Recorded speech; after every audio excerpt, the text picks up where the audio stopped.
Hello crafty ladies, welcome back to my channel. Today I have a fun layout using cut files from a Facebook group that I've recently found on Facebook, and it's called PaperPassionPosh, and she offers free cut files, and this is one of them. It's called Diamond Layer Background, and what I did for this one actually was shrink it down because it was supposed to be big enough to fit a 12 by 12, and I wanted it to be a more intricate background for me, so I shrunk it to be 6 by 6 instead, and I cut it out 4 times in order to make the 12 by 12 background, and I totally love the way that came out. So it's always good to kind of look at your backgrounds and cut files in a different light from time to time, because you can really get multiple uses out of it if you think kind of like similarly. So this one was just a repeating pattern, especially with the repeating pattern, it's easier.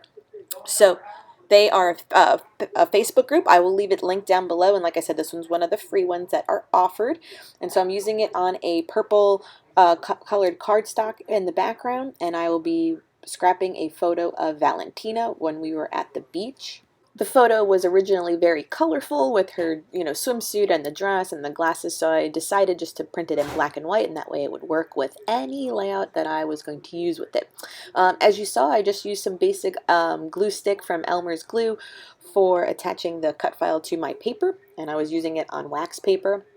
And I wanted to add some white splatters, so I busted out my inexpensive Michaels watercolor set and a big, kind of almost like a 12 or 15 round brush with water, and just got white splatters all over the background. It's a nice effect. I could have added some colors, but I just thought, let's just add the white.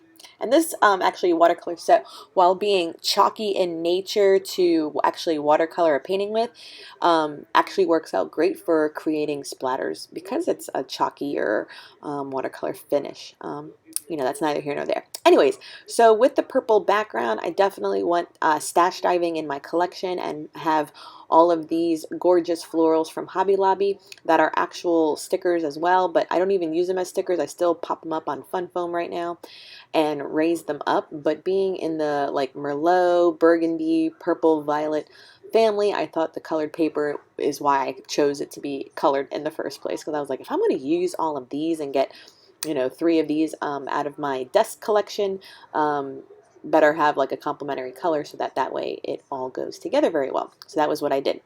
Then these gold foiled butterflies, I believe, are from a Jen Hadfield collection or Vicky Boutin. I could be wrong. Again, it's in my stash, so it's been sitting there. And then that little summer mode is from Sunny Days by Maggie Holmes. And then I have these foliages left over from a couple layouts ago. I made a whole sheet of them, so I had extra. That way I can use them as white or with the green. And I did a little unusual with my title. I'm totally going to use it in a vertical situation in that empty space, because I thought I was going to swap where the clusters are. Here I am swapping it, and I was like, no, I don't like it that way. I still like it over here.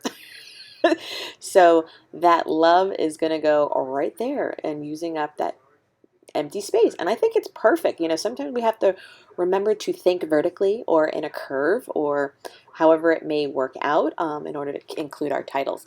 So I'm just using some really thick double-sided tape right now to adhere my photo down, and I'm trying to think, what else am I adding to it? I don't think I add journaling. I'm really bad about that, and I'm really bad about dating my projects too, because I totally have to. But the date's so important, and I've been realizing that more and more as I've been journaling a lot more recently too. I was telling you in my last video, like, I walk now because of quarantine, and I read a lot now during quarantine. I've also been journaling a whole lot more during quarantine, and I've realized how important the date and the time can be when you're recording thoughts and memories and feelings. Yes, I'd like to get better at adding the date and journaling, because that's what happens when I look back at these layouts. I'm not going to remember that this was like during quarantine. I took her to the beach early in the morning, that she actually played in the sand and the water, and we had a good 2-hour run at the beach, because normally she's disliked it very much so. But these are like kind of the details to the stories that I never want to really forget. So I got to get better. I got to make like my motto, add journaling, add the date. remember some of the details. It's important for us memory keepers, or else what was the point if we can't remember how old she was in this picture? So that's just a lesson learned for me. So I will leave the link, like I said, to the Facebook group where you can get this great cut file. And until next time, everyone, enjoy your scrapping. Bye.